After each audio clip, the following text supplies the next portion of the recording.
morning, in one of the largest insider trading cases in U.S. history, a federal grand jury indicted SAC Capital Advisors, a major hedge fund worth $15 billion, on charges of wire fraud and securities fraud.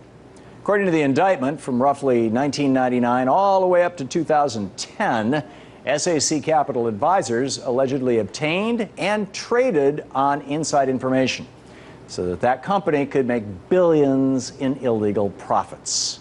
The insider trading scheme allegedly involved a network of the hedge fund's portfolio managers and research analysts. The indictment alleges that SAC Capital made millions of dollars of illegal profits and avoided losses at the expense of members of the investing public. That's language from the indictment. The indictment says that SAC Capital Advisors purposely hired portfolio managers and research analysts who had contacts inside public companies to essentially act as spies and get inside information on those companies. You'd think that in an insider trading case of this magnitude, the Department of Justice would be going after the guy running SAC Capital. After all, when the Justice Department wanted to break up the Dillinger gang, they went after John Dillinger. When they wanted to break up the Gotti gang, they went after John Gotti. When it was obvious that Enron was conducting illegal activities, they went after Jeff Skilling and Ken Lay. While the indictment seeks criminal charges against the company, it leaves SAC Capital Advisors CEO, Stephen Cohen, mysteriously untouched. But this shouldn't come as a surprise to anyone who's followed the Obama administration's Department of Justice's prosecutions, or lack thereof, of the big banks and the Wall Street trading firms. That's because the DOJ only goes after the corporation and refuses to go after the billionaire CEOs or the executives who are at the helm. Back in December of last year, the DOJ and U.S. Treasury officials announced that HSBC, the world's largest bank and the second largest bank in the United States, had laundered money for some of the most notorious and murderous international drug cartels in the world, while also illegally conducting transactions on behalf of terrorists and customers in Iran, Libya, Cuba, the Sudan, and Burma. Between 2006 and 2009, according to federal officials, HSBC failed to monitor a staggering $670 billion in wire transfers and an additional $9.4 billion in cash transactions from their operations in Mexico. And the Department of Justice also said that HSBC CEO Stewart Gulliver oversaw that company as it helped launder $660 million in illegal transactions from Iran, Cuba, the Sudan, Libya, and Burma by intentionally hiding the identity of those countries. But despite all of this, HSBC only had to sign a deferred prosecution agreement with the DOJ, under which no criminal charges were brought against the bank or any of its banksters, provided that it met certain conditions. Those conditions include paying a $1.9 billion fine, or less than 1% of the total amount of money that the bank helped to launder. In other words, the bank probably even made a profit off their crime. And not one of the top executives at HSBC is going to see even 1 day of jail time. Then there's the case of J.P. Morgan's CEO, Jamie Dimon. In multiple reports on J.P. Morgan's historical multi-billion-dollar trading loss, Dimon is repeatedly alleged to have criminally withheld key information from regulators about the bank's daily losses. And other reports have alleged that Dimon may have actually been complicit in other criminal and or unethical activities by J.P. Morgan Chase.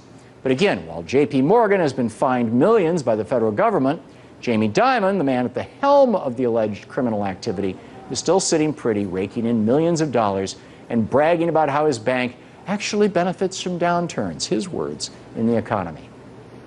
Now compare the cases of SAC Capital, HSBC, and J.P. Morgan with that of Martha Stewart. Back in 2004, America's favorite home decoration guru was found guilty of conspiracy, obstruction of an agency proceeding, and making false statements to federal investigators, and was sentenced to 5 months in prison and 2 years of probation in relation to allegations of insider trading. According to the Securities and Exchange Commission, Stewart avoided a loss of nearly $46,000 by selling all of her 3,900 shares of ImClone stocks back the day before the stock's value fell 16%.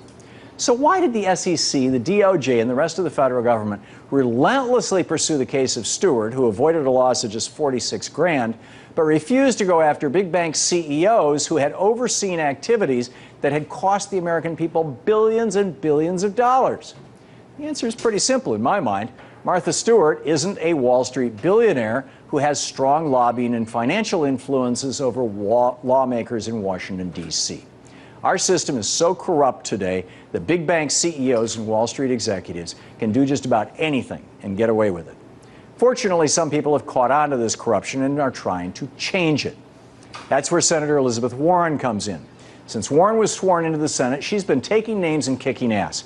Using her influential seat on the Senate Banking Committee, Warren has already called out the nation's top financial regulators for failing to take Wall Street firms and executives who broke the law to trial.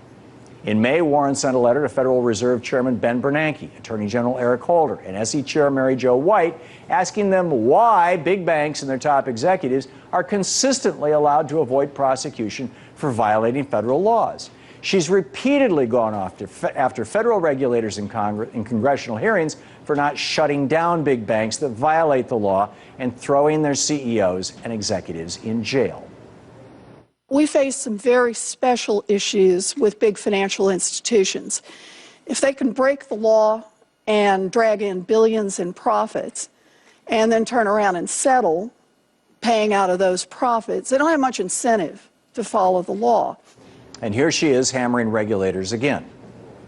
So what I'd like is, you're the experts on money laundering. I'd like your opinion. What does it take?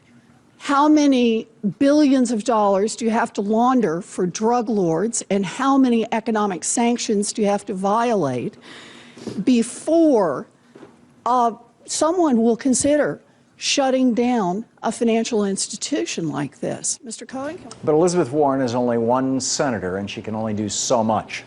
Our system is fundamentally flawed, and it needs to be changed. For too long now, we've been following the Bush administration's approach to dealing with the big banks.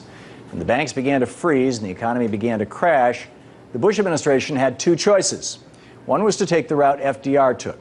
FDR put the safety and well-being of the American people and homeowners first, and soon the economy began to improve, and the banks ultimately bounced back with regulations. Unfortunately, the Bush administration chose option two: bail out the banks with $700 billion in taxpayer money twice, have the Fed give them trillions in free lines of credit, let them get back on their feet and hope for the best. We all know how well that's worked out.